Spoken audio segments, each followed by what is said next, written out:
안녕하세요. 나는 변호사다 김세라 변호사입니다. 여러분, 보이스피싱 하면 요즘에는 초등학생들도 알 정도로 심각한 사회 문제입니다.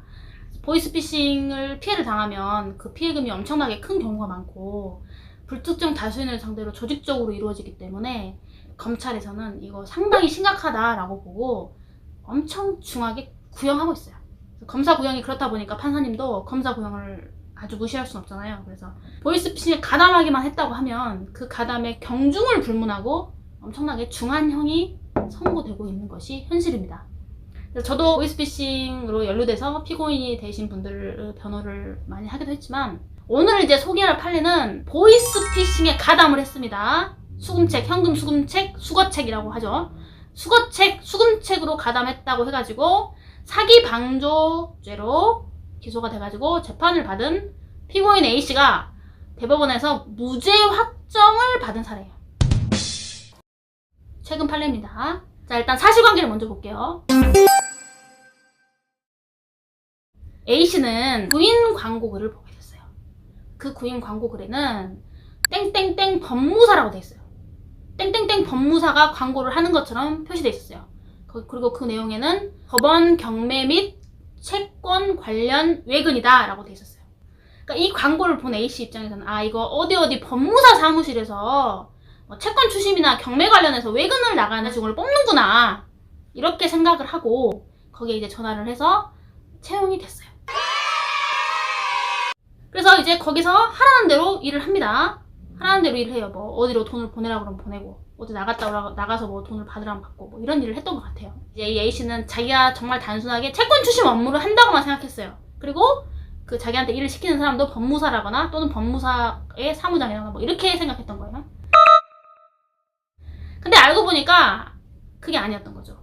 그 광고는 잘못된 가짜 광고였고 그 A씨가 채용됐던 거기는 보이스피싱 조직원이 운영하는 것이었고 A씨한테 업무를 지시했던 사람도 보이스피싱 조직원이었고 A씨가 왔다 갔다 날랐던 돈들은 다 보이스피싱 피해금이었어요. 그 피해금을 여기저기로 보냈던 거죠. 수고하고 취합하는 과정에 기여를 한 거죠. 그래서 결과적으로는 보이스피싱에 가담을 한 거지만 A씨는 전혀 그렇게 생각할 수 없었던 그런 사정이 있었던 사건이에요. 자, 이 상황입니다.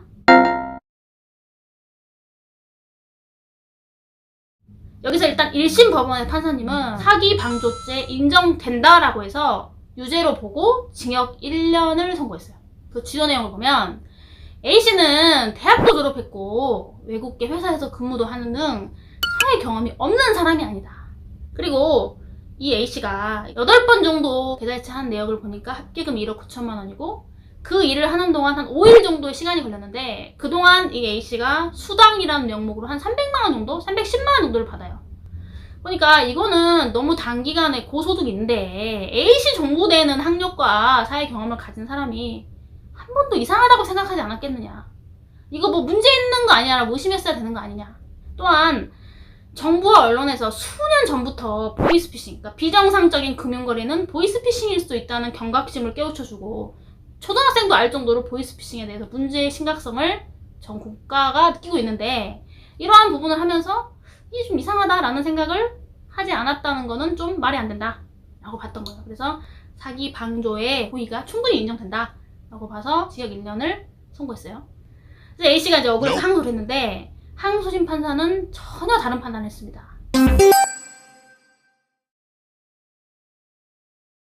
항소심 판사님은 무죄를 선고했어요. 그 이유를 보면요.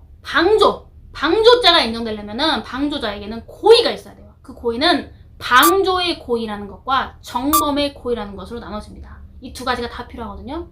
방조의 고의는 자기가 정범의 실행을 용이하게 하는 방조 행위를 한다는 것에 대한 인식과 의사를 말하고 정범의 고의는 정범의 행위가 구성요건적인 행위에 해당한다는 것에 대한 인식과 의사를 말해요. 여기서 특히 정범의 고의는 꼭 확정적인 고의여야 할 필요는 없고 미필적인 고의로도 된다는 게 대법원 판례 입장이에요. 근데 이제 이 사건에서는 이제 항소심 판사님 보시기에는 아무리 A가 무슨 그런 사회 경험이 있고 뭐 외국 회사를 다녔든지 어쨌든지 간에 자기한테 일을 주는 사람이 보이스피싱 조직원이라는 사실이나 내가 지금 나르는 돈들이 보이스피싱 피해금이 수거되고 취합되는 과정이라는 사실까지는 알았다는 증거가 없다. 최소한 알았을 수도 있지 않냐는 미필적인 인식에 대한 증거도 없다. 물론 조금 의심했을 수는 있겠지만, 불법적인 일을 하는 것은 아닌가 하는 의심했을 수는 있겠지만, 불법적인 일이 어디 보이스피싱 하나냐? 도박도 있을 수 있고, 탈세도 있을 수 있고, 불법 환전금일 수도 있고, 여러 가지가 있는데 그 중에 콕 집어서 내가 보이스피싱에 가담하고 있다는 사실을 알았다고는 볼 수 없다. 알았을 수도 있다는 미필적 인식 또한 인정할 증거가 없다.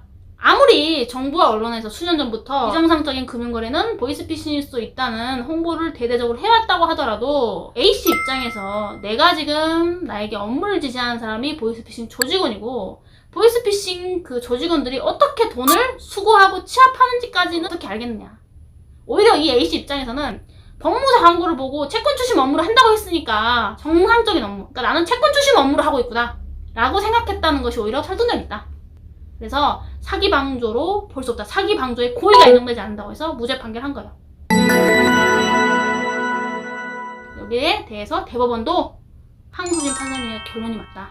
그러니까 이거는 사기 방조 무죄다. 이렇게 확정을 한 사례입니다.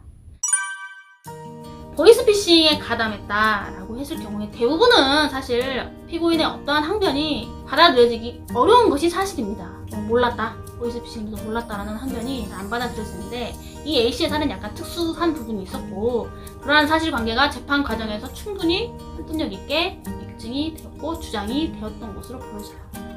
오늘도 시청해주셔서 감사합니다. 구독과 좋아요 꼭 눌러주세요.